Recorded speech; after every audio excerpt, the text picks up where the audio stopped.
check this out, Joe. This is me, DMC, and the place to be. And the place for you to always be at all times. 250,000 days, a million plus billion in a year is Nerd Enthusiast. Nerd Enthusiast is the place to be. Take it from me, I know a lot about places to be. And while you're there, like and subscribe. Ruh.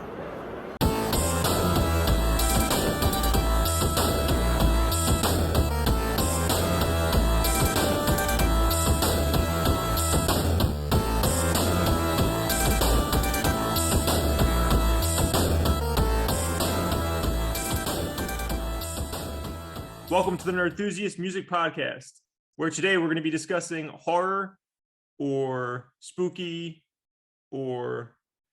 songs, scary songs, stuff you should have on your playlist at any kind of Halloween party. But before we jump into that, some quick housekeeping. We just want to remind you guys to please follow us over on social media at Nerd Enthusiast, or on TikTok, Instagram, Facebook, YouTube, Twitter. You can follow us on all of those things. Make sure you guys support us over on Patreon, patreon.com/nerdenthusiast, where you can get exclusive shows from different creators from us every single month. So sometimes there'll be wrestling stuff, music stuff, gaming, poker, all sorts of things on there each month for you guys, just for subscribing.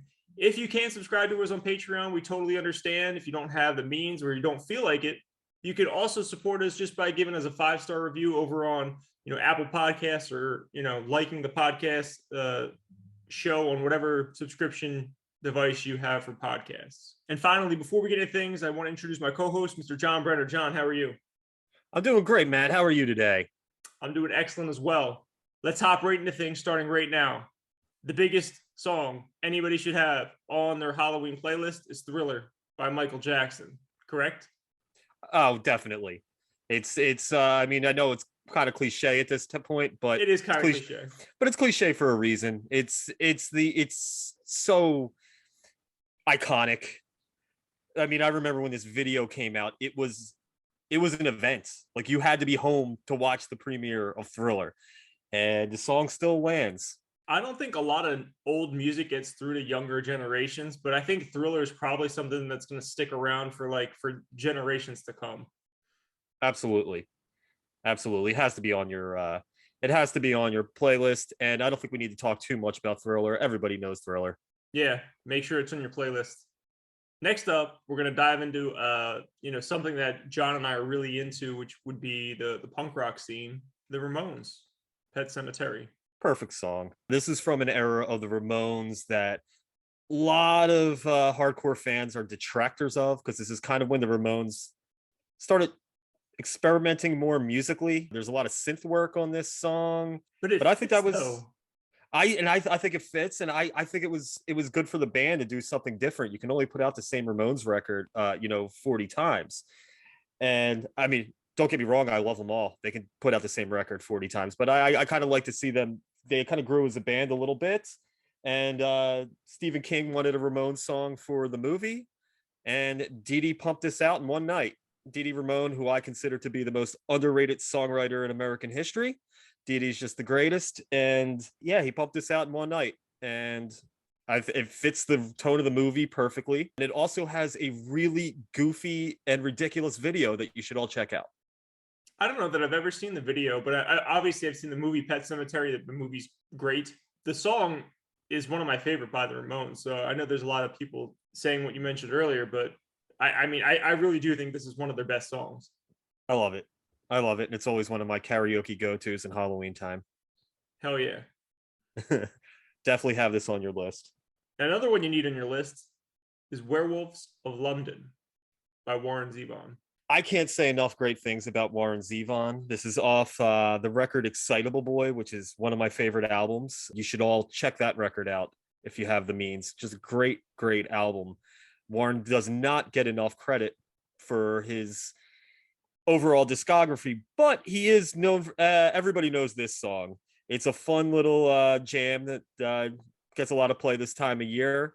I love the little horror references in there with both Lon Chaney's, Lon Chaney and Lon Chaney Jr. both get name checked in this song. I mean, that piano is just so much fun. It's just a fun Halloween time song. At this point, this is probably like considered like a classic rock song, right? Yeah, I mean, this always gets played on classic rock radio, especially this time of year. Yeah, it's difficult as I get older. It's like I don't know what's considered classic rock at what point or what's not anymore. I remember driving in my car, listening to 105.7 The Hawk one night, and Someday I Suppose by the Mighty Mighty Boss Tones came on classic rock radio, and my mind, I nearly my Toyota Camry nearly spun off the side of the road. Like, what? Like, if this is classic rock, what do we call oldies now? You know? Yeah, man. It's so yeah, that's interesting. You figure like stuff, yeah, stuff from the 70s, like oldies now. That's what I'm saying. Like, what if you listen? If you turn on WOGL, what do they got going? Or, you know, what are they playing? Like the Police? You know? Very confusing. It's possible, but I mean, I think it's gonna have to move that way, right? Because I mean, this is a whole tangent. I'm sorry, guys. We'll try not to go too far into this, but I'm very curious to see what happens because, in my opinion, the people who listen to like music from like the Sinatra era, that music's gonna be like pretty much gone. Like there will be some people that still listen to that, but when the generation or two behind us that was really into that stuff, you know, is no longer with us, I think most of that music dies with them. Would you agree? Yeah, well, I remember in the early 2000s going back to classic rock radio and it being like, oh my God, Guns N' Roses is classic rock now. And this is weird. This is weird. You know, classic rock's supposed to be, you know, Led Zeppelin and before, you know? It was right. It was like, all right, I'll give you Van Halen. You can have Van Halen on your classic rock station. But now, once you get younger than Van Halen, I don't know, that's really murky territory for me. And that was 20 years ago. So I can't even imagine what a classic rock station is doing right now. Years. Yeah, man. Yeah, they're probably close to being on, you know, just the oldie station. You're gonna hear Blink 182 tracks on classic rock stations not too long from now. It's gonna be weird when we hear like rap music on the oldie stations. I'm sure some of it already exists to some extent, but like I want to hear like Wu-Tang on the oldie station, man. Here on WOGL, the Golden Oldies. Here's Insane in the Brain by Cypress Hill. Wait, the Cypress Hill's probably closer to being on there than Wu-Tang. Yeah. Oh man. Oh, that's fun. That's fun. Yeah, sorry to go off on that tangent, but it's an important conversation to have been had. Absolutely. Let's get something that's probably not there yet, but arguable if it should be. Ghostbusters by Ray Parker Jr. I feel like this is obviously a well-known big song that it sometimes gets overlooked at Halloween parties because people are just like, oh, well, that's a Ghostbuster song. It's not a Halloween song. You know? Do you know what I'm saying? Well, I mean, it's a Ghostbuster. It's the Ghostbusters song. Is there anything more Halloweeny than the Ghostbusters? Come on now. And this song probably definitely gets played on oldie stations now because of where it is generationally speaking. Oh, yeah. And it's a party song. It's got to be on your Halloween party playlist. This is a party jam. I just feel like people forget it sometimes. That's all. I'm not saying that it shouldn't be there. It absolutely should be there. But I feel like people like look at it and like, oh, well, it's like, you know, I don't know. I mean, even the intro is ooh, spooky. Yeah, come on. That's true. I love this song, but it is funny to think that Huey Lewis gets a songwriting credit on this because he sued Ray Parker Jr. because they stole the melody is just essentially New Drug by Huey Lewis and the News. So they stole like a sample from the music and like included it in their song without getting permission or anything like that? Yeah. It was old Wild West, known as the 80s. Oh man. I think around that time copyright was just becoming like more important. You know, before then it was probably like just the goddamn Wild West where you just did whatever the hell you want and got away with it. Just take it. Yeah, it was pre-Napster. Pre-Napster. Oh man, that was a long time ago now. Yeah. Speaking of Napster, I remember going to Face show. I guess it was during that time, and they had like these big ass Napster banners everywhere. Like Face was like all for Napster, and this was at a time when like Metallica was like going against Napster. Like it was all during that time where like you had a huge swath of bands supporting them, and then a huge amount of bigger bands like suing the shit out of them, trying to make sure that didn't continue. Yeah, and it was funny that the people that were suing Napster were actually correct in their argument, but for the wrong reasons. That's how I stand by it. Yeah, I mean, we basically have the fallout of Napster now, which is like things like Spotify. That's basically what it ended up becoming. Like, cool, we're gonna pay you. You're not gonna get paid as much as you would if you sold a record, but we're gonna pay you something. You're gonna get something for your music. You're gonna get a penny for every 10,000 downloads. Yeah, it's probably terrible, dude. I don't know how they get away with charging $9.99 a month. Like, it's great for consumers. Don't get me wrong, but I don't know how you survive as a band when the subscription service is $9.99 and I could play your album 24/7. And it doesn't matter. It's still paying $9.99. Yeah, I have like access to like 70% of all music ever recorded at my disposal for $9.99 a month. It's nuts, dude. It's nuts.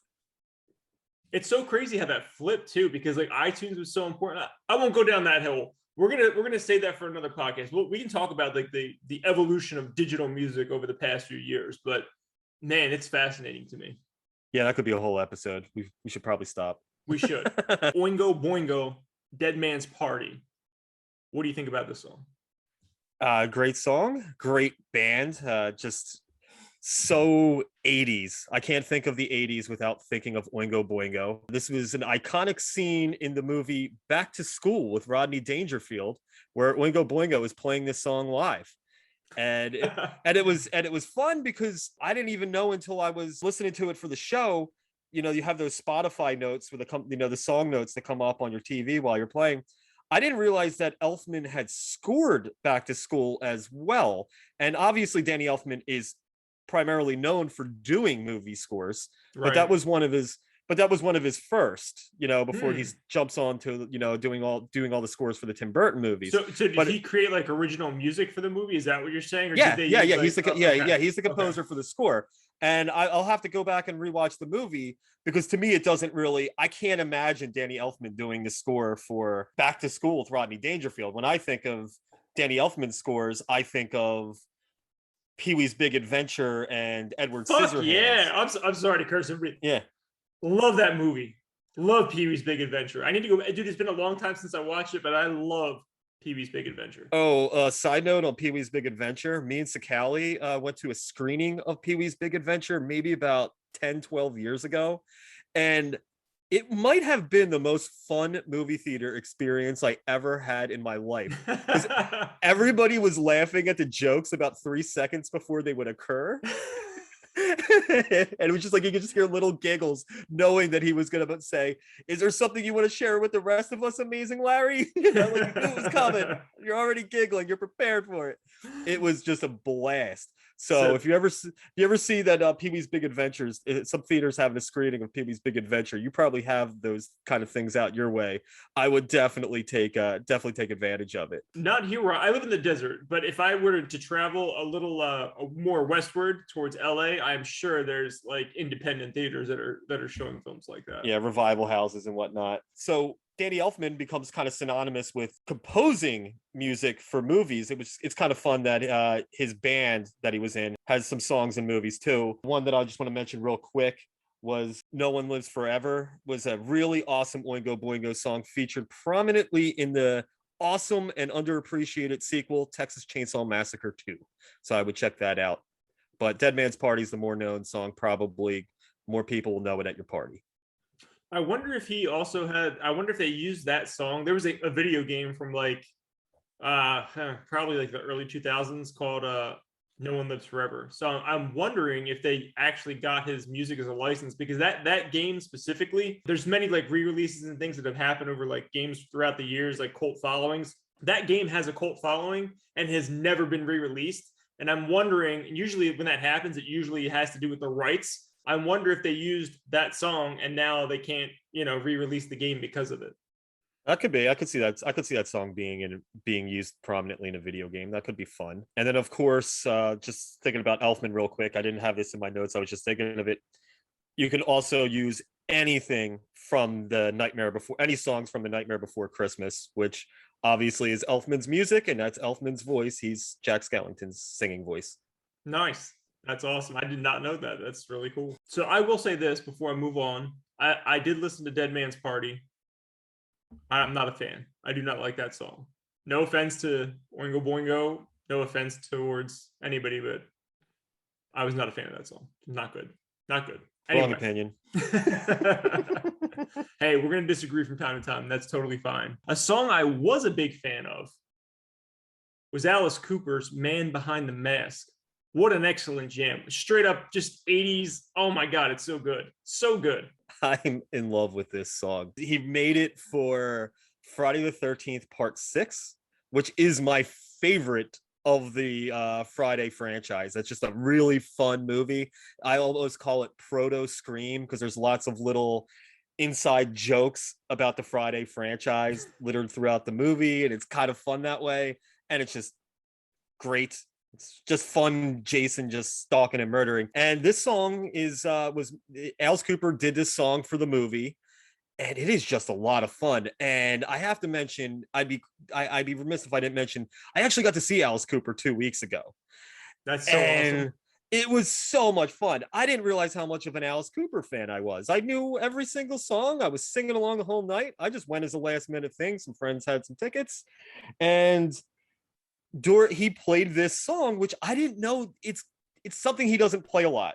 It's apparently he brought it out on this tour, and during the song he has Jason Voorhees come out and kill a counselor. It was so much damn fun. This song is a blast. Put it on your list. It's just awesome. Yeah, it definitely needs to be there. Now, another one that you added, I'm going to have you talk about this more than me, was Twisted Sister's Captain Howdy. So the one thing I'll leave you guys with before Brendan takes over on this one is I have seen Twisted Sister play live, seen them in New Jersey and Atlantic City, but it was during the release of a Christmas album, and they played nothing but Christmas songs, which was awesome because they had some really good Christmas covers, which I quite enjoyed. But Captain Howdy was not on there. What do you think about Captain Howdy? Well, first off, I love that Christmas record. That Twisted Sister Christmas record is awesome, but put that on your Christmas playlist. Yes. but Captain Howdy, this is like a genuinely eerie and creepy song. That was one of the reasons that I picked this song out. I really am a big fan of the Twisted Sister record, Stay Hungry. It has it has the classics, We're Not Gonna Take It, Burn in Hell, I Wanna Rock. And this song always seemed kind of out of place on it because Twisted Sister is usually fun and goofy, and this song actually is genuinely eerie. When I hear Dee Snider just do that, it's so nice. I'm like, oh God. So this song actually scares me. Yeah, it's definitely creepy. I would recommend listening to it if you haven't heard it before. Something good to put on your playlist. Twisted Sister, always good to put on your playlist. Yeah, you can't go wrong with Twisted Sister. Dee Snider rules. Then we have Blue Oyster Cult, Don't Fear the Reaper. This is a well-known song. I don't think we need to talk about this very much. Basically, everyone needs more cowbell. So I'll leave it at that. Brendan, what do you have to say about it? You gotta have more cowbell. Got it. I got a fever. But iconic skit. This song is just cool. It's got one of the great guitar riffs of all time. Such a good riff. It's you how can you not have a Halloween playlist and not have a song on it called Don't Fear the Reaper? I always kind of wonder, I'm very curious to how little money Blue Oyster Cult gets for this song, because it seems to be very easy to license. You have an entire Saturday Night Live. You have that entire Saturday Night Live skit that's replayed all the time, and if they should be getting tons of bang for it. It's the only song of not original music in the movie Halloween. and they didn't. And that movie didn't cost any money to make. Yep. So I can't imagine they were handing out much money for licensing rights for songs to use. No, they're probably like $100 and a pizza. Yeah. So I mean, just the fact that it is featured in the movie Halloween is enough to know that it should be on your Halloween playlist. Great Absolutely. song. Well said. Another one on there. This is a band that I saw recently. They happened to open up for the Descendants. Is TSOL's Code Blue. This is a song, probably their most popular song. They ended the show with this. I would imagine they end most of their shows with this. I didn't really see them. There was a concert I went to before I saw TSOL most recently. I saw them maybe 4 years ago. There was a huge punk show in Southern California, and I went to that. TSOL was there. As I walked in, they were playing this song, and I think that was ending their show then. This has to be their most popular song, but what do you think about Code Blue? Great song. The first time I ever heard it was actually a Bouncing Souls cover of it on the Punk Rock Jukebox compilation, where all these current bands at the time did punk rock classics, covers of punk rock classics. I was like, holy shit, this song is ridiculous. Oh, it's ridiculous. It is ridiculous. Do not don't have those lyric sheets hanging around your room if your parents are cleaning, you know? Yeah. Don't have this song playing around your children if you have children. The great YouTube video that just came out of this couple watching this song and hearing it for the first time and just being aghast by the content in this song. Since I discovered this song, I became, over the years, a very, very, very big TSOL fan, and they do close most sets with this song. I've only seen them twice, and the most recent time being 2 years ago down here in Miami, and it was my first time. It was the previous time I saw them. They were opening up for that Black Flag reunion with Stephen Egerton and Bill Stevenson and Keith Morris doing Black Flag songs, and TSOL was the opener.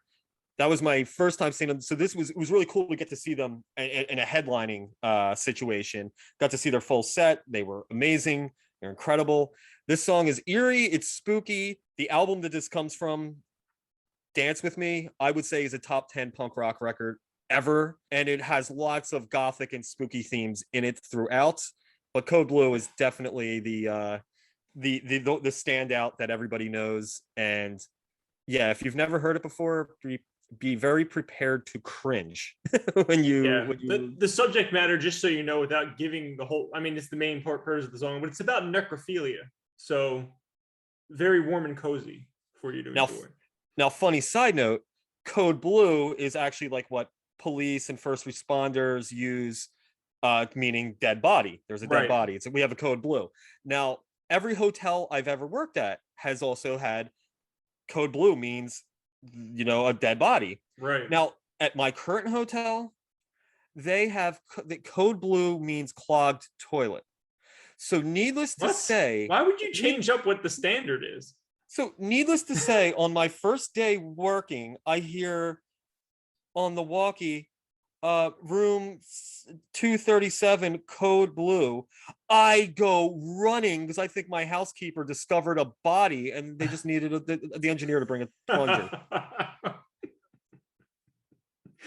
I don't know why you would change that up. Like, you have all these things like in history, like once there's a standard set, what kind of balls does it take to just change that? I'm not talking to one of the most common. And to one of the most common things, you take the thing that is for the by far least common instance in the hotel industry and then replace it with the thing that is the most common. Yeah, seriously. Horrible. Very horrible. Stupid. The equivalent of that is like calling 911 not an emergency. Like, it's like in this area of the country, 911 is we swapped out 911 and 411. Exactly. You need some information, dial 911. Oh my god. Let's get into a little bit more. You would maybe associate with, it's not goth, but maybe you would associate it more on those lines, and that's metal music, which is a huge part of the Halloween theme, in my opinion. Oh, for sure. And yeah, we couldn't really do goth because the genre of goth because you would just you could go all day. Before we go into metal, I will say if you do want to include a goth jam in your playlist, Bauhaus's Bela Lugosi is Dead is the way to go. And yeah, no need to get into goth because that's pretty much the entire genre. Metal definitely, you can't think of horror. You can't. Metal is definitely and horror definitely go hand in hand. Right, for sure. The second half of this show is going to be basically all metal and then a little bit of punk rock, and that's how we're going to end this thing. But the first metal song that I thought of when we were talking about this was "Sanitarium" by Metallica, which is off of course, the classic Master of Puppets. Yeah, this is a cool song, cool album. I always go back and forth between which one is my favorite, Master of Puppets and Ride the Lightning. I feel you on that. I have determined that my favorite is Ride the Lightning. I absolutely love that album, but Master of Puppets is right up there. Yeah, it's a classic record, and this song is definitely eerie. I was a little surprised when you brought it up because I don't think of it as like a song that I would want to jam out to at a party. But I wouldn't say that it's necessarily a party song unless it's like a heavy metal themed party, because this is not really like a happy song, you know? No, but it's kind of it is kind of fun to change the mood up a little bit from time to time, and this song definitely does that. The one thing I did notice when I was listening to this record or this song for this show, man, did Metallica miss Cliff after he passed, because this bass in this song is just awesome. Yeah, I think he died on this tour, right? Like that's when that bus crashed.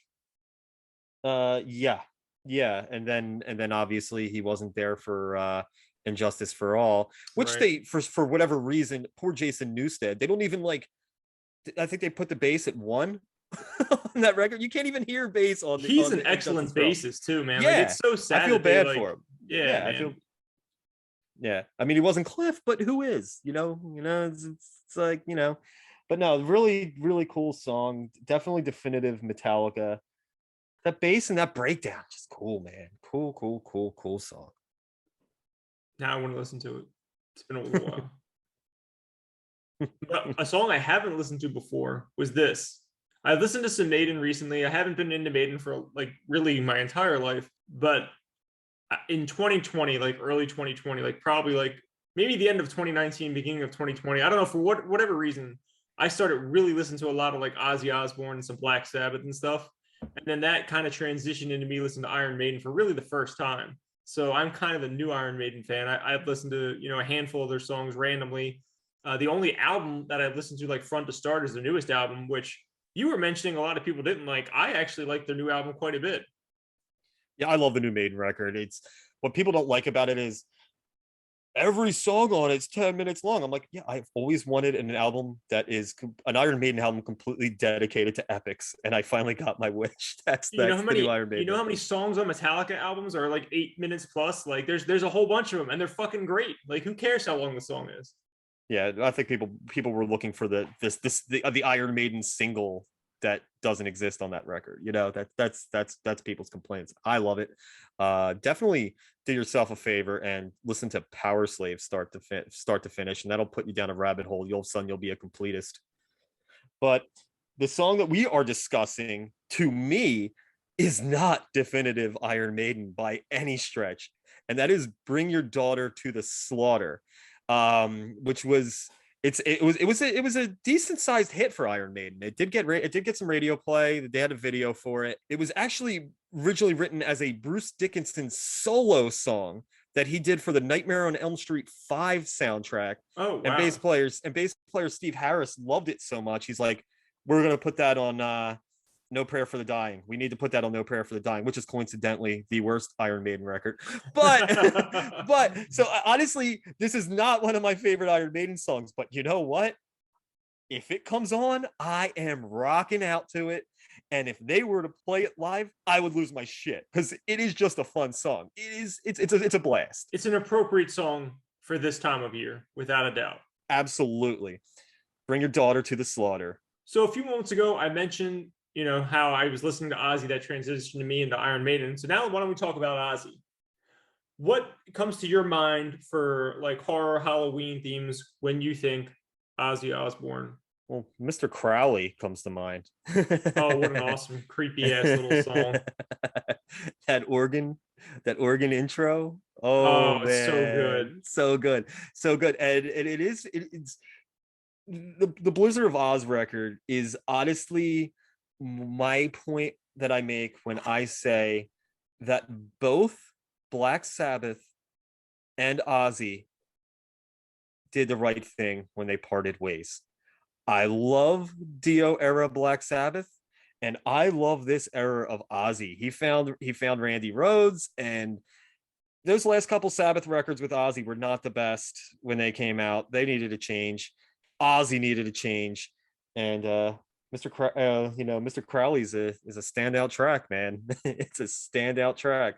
It most certainly is. I love that song. It was one of the first songs I really liked by Ozzy. I think I bought like Ozman Cometh, which was almost like a greatest hits. That was like the first album I had from Ozzy. And that was, I don't know how many times I played Mr. Crowley, but that got like some of the most play from that record without a doubt.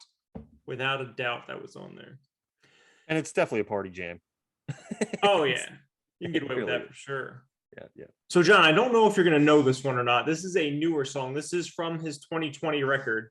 The song is called Under the Graveyard. And I actually like this album a lot. I don't remember the name of it. The album is Ordinary Man, I believe, which there's also a song called Ordinary Man off the album. I really, really like this Ozzy album a lot. It was one of my favorite albums from 2020.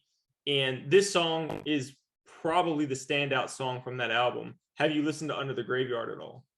This was my first time listening to it, and I definitely dug it. I wasn't really feeling Halloween vibes, and then that solo kicked in, and I'm like, oh, this is Halloweeny as hell. Oh yeah. yeah, I dug it. I'll be checking out the album in more detail later for sure. Yeah, man. So there's some oddities on there. Like he has some collaborations with some different people, which some I was all right with, some I wasn't. Like Ordinary Man has it has Elton John on there, and the song is fantastic. You guys should definitely listen to Ordinary Man. That's probably my second favorite song off the album. There's some other artists and stuff he does songs with, and some of them are better than others. Just check it out. It's worth listening to. It just hit me at the right, when you listen to an album and it hits you at the right place at the right time. When that album came out, it was like perfect for my life at that moment. And I immediately connected with the album after my first listen. And that's really rare. Usually I have to listen to an album like probably I would say 5 times to like understand the album and appreciate it in a different way. And then I'll know if it's for me or not. But not this album, man. I listened to it once and I was like, shit, I love this. You have way more patience than I have. If I'm not feeling a record my first listen, that's not. I might not be giving it a second play. Not at this point in my life. Well, I think that another possibility is you might listen to music more in depth than I do. I'm usually doing other things. I'm usually highly distracted. I have to find moments where I can listen to a record and like really listen to a record. And usually that's either I'm listening with headphones on because that's the best for me. That's the best. If I can listen with headphones on, that's putting me in a whole other universe. Or 2, if I'm in the shower because I can't leave, I'm not watching a screen. I can't look at anything. All I can do is listen. How about that awkward moment when your playlist is on shuffle and you're in the shower and the next song is at an incredibly high volume and it's really awkward and you have to somehow get out of the shower and lower the volume and you're all wet and gross? That happens to me 3 times a week. That or the song is like quieter and you have to like turn up the volume.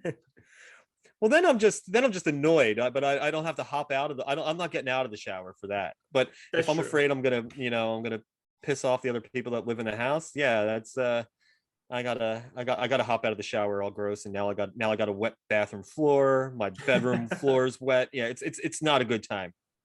No. You know what I need? I'm just lazy. I'm not stupid. I'm just lazy.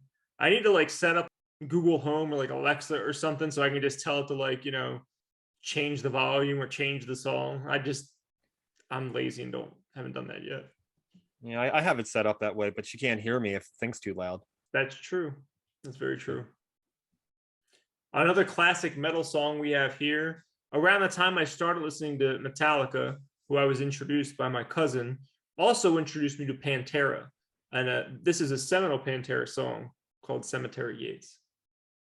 Yeah, this song was on the Demon Knight soundtrack. The Tales from the Crypt outfit. Killer soundtrack that thing had Gravediggers, which was kind of like this spooky Wu-Tang concept. I know what you're talking about. Absolutely. Yeah. But Cemetery Gates was the standout on that soundtrack, and it was a classic Pantera song. And it's like, and you know what? I might be in the minority here. That's a classic movie as far as I'm concerned. Demon Knight. I've never seen it, so I couldn't give my judgment. I like to say I have this thing where I like to where I say Oscar-worthy performances in really bad movies, and I would say Billy Zane's performance in Demon Knight definitely matches that. He is so damn awesome in this otherwise just B movie, but it's a fun B movie. It's making me want to watch it. Oh yeah. Well, definitely. You know what? I might watch it tonight, man. It's awesome. Has great character actor performance by Dick Miller of Gremlins fame.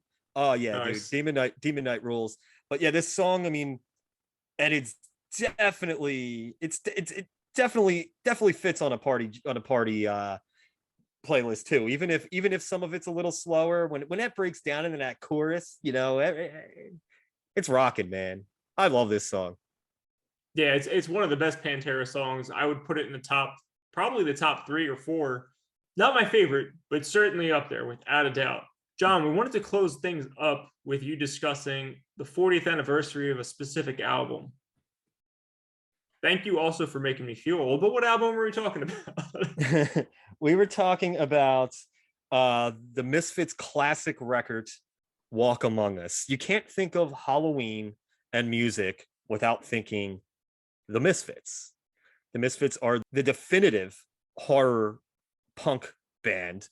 And this was very strange thinking about that this was their first record, because they had been out for years, had countless singles. I mean, they had a very well established discography by this point, but had just been 7 inches and 7 inches and 7 inches. And this was their first full length record, which came out only about just under 2 years before they would eventually break up. That's weird to think about that. It's a classic album. It has so many definitive Misfits bangers. You know, it has Astro Zombies, 20 Eyes. I mean, its opening with 20 Eyes is one of my favorite album openers ever. It definitely is in my top 5 to 10 favorite album openers. And it closes off with the absolutely ridiculous and absurd Brain Eaters. But it's just filled with just great jams. The classic Skulls, which was Skulls was really good. A song that my band covered when I was in high school and college. We figured something out early. You don't want to be a covers band, but if you do a Misfits cover and a Cro-Mags cover, people are going to love you, and they'll go off. And so have a Cro-Mags and a Misfits cover in your repertoire, and you'll be good. And we did at every show we played Skulls, and that was always the one people went loudest for. So did you give this record a listen? I did. So I'm very, very unfamiliar with the Misfits outside of like a handful of songs. I did know Skulls before listening to this album, but I didn't really listen to this album at all. And it's excellent. I mean, if you're just looking for a good album to put on and forget about it, like for Halloween, this is the album. It is good from front to back. And it's something you just put on and you don't have to skip a single track on this album. And it fits the season. But obviously, if you're having a party, you may not want to use an entire album unless everybody's there for the Misfits. You may want to mix things up, but you can easily pull 2 or 3 songs off this for your playlist. Yeah, and it is funny to think, man. This album came out 40 years ago, and now when they're because they are reunited now with the original band, right? Yeah, it's Jerry, original baseball player, original bass player, Obviously, Glenn Danzig on vocals, Doyle on guitar, who was he was the third or fourth guitarist the Misfits had, but he was there for this record. He was there from late 1980 until the band, disbanded. He's Jerry's younger brother. He was kind of always waiting in the wings to be the guitarist. On drums, they have filling in for on drums. They have Dave Lombardo of Slayer Fate. Nice, very nice. So, and at all these shows that they're doing now, they are during the show they are playing Walk Among Us in its entirety to celebrate the 40th anniversary. That was actually one of the big thrills of my life. Was a few years ago I flew back to Jersey to see the reunited lineup at the Prudential Center in Newark. So it was kind of crazy being at a punk rock show and there being 16,000 people there. In an arena, very strange vibe. Killer Was that Bill, the first though. time they got back together? Is that why that was so big? Well, all the shows they're playing now, they don't do many. They do a couple a year, and they're always either at these giant festivals or at an arena, because that's just how big the demand for it is.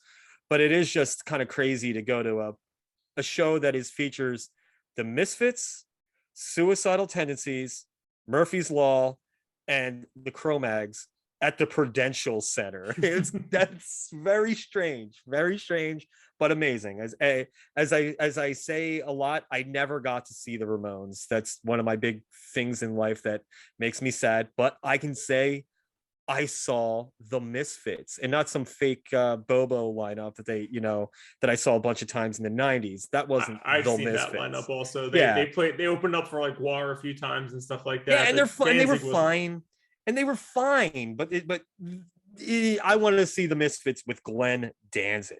Right. And actually, one of the cooler shows I've seen was in 2012. We went to the Electric Factory to see a tour called Danzig Legacy. And the idea was he did a third of Danzig songs, a third Sam Hain songs, and a third of Misfits songs, and brought out Doyle to play guitar for the Misfits songs. And that's seeing... cool. Yeah, and seeing that you probably were like, this is the closest I'll get to that, until later on. Yeah, and it actually was the cooler show because it was at a smaller venue, and I was, I could get it right up front. But to see the Misfits, that's a bucket list item. That's something that I can go to my grave saying I saw the Misfits, and there really isn't that many people that can say that. Yeah, I'll have to see if they're going on tour because, like I said, I really, really like that album a lot. So I'm definitely getting more into the Misfits because of that. So I thank you for introducing me to that. And like I said, when we started this podcast, a lot of this is about me and learning from you stuff that I've missed out on, because there's been a ton of music I've missed out on. So if you guys are following along and stuff, you should definitely listen to John. He's our expert in music, and he's telling us, some things that you don't want to miss in your lifetime. And I agree with him. The Misfits Walk Among Us is certainly one of the things you do not want to miss. Yeah, and another thing you could do if you're really digging this record, but you don't have the means to just go out and be a completist, they have two amazing singles compilations, and they're called easily Collection 1 and Collection 2. You get most of the original discography on just those two compilations. But I say start out with this record, Walk Among Us. To me, it's definitive Misfits, and it's definitive Halloween. Absolutely. So I just want to thank you guys for checking out this episode of the Nerdthusiast Music Podcast. Please remember to follow us over on social media at Nerdthusiast. We're on Facebook, Instagram, TikTok, YouTube, Twitter, all of those things. Again, you can support us also on Patreon. We would really appreciate it if you guys can support us on there. You can support us starting at just the $1 level. If you support us at the $5 level, you can get access to exclusive videos every single month from a variety of our creators. So you'll get things from music, movies, podcasts, video games, wrestling. We got a whole bunch of stuff up there for you guys. So please check it out. Also, go to our website, nerdthusiast.com. We have blogs and stuff being posted on there. Check out our other podcasts, which are, again, poker, video games, movies, all those things. John, if people want to follow you, where can they find you at? On Twitter, I'm at SloopJ232. And on Instagram, I'm at SloopJohn232. If you guys want to follow me, it's at from NJ2CA. The 2 is a number 2. Next up is going to be The Descendants. Milo Goes to Filmage. Now, you might be saying to yourself, that doesn't make any sense. Filmage is a documentary. Milo Goes to College is an album. Well, we're going to be discussing both of those things. So please join us for that if you're a Descendants fan or an early punk rocker. After that, in December, you guys get the Rolling Stones. John, thank you for coming on the show today and doing this with me. I had a great time. This was a blast, man. Absolutely. I had a blast too, man. Happy Halloween. Happy Halloween, guys. Y'all take care.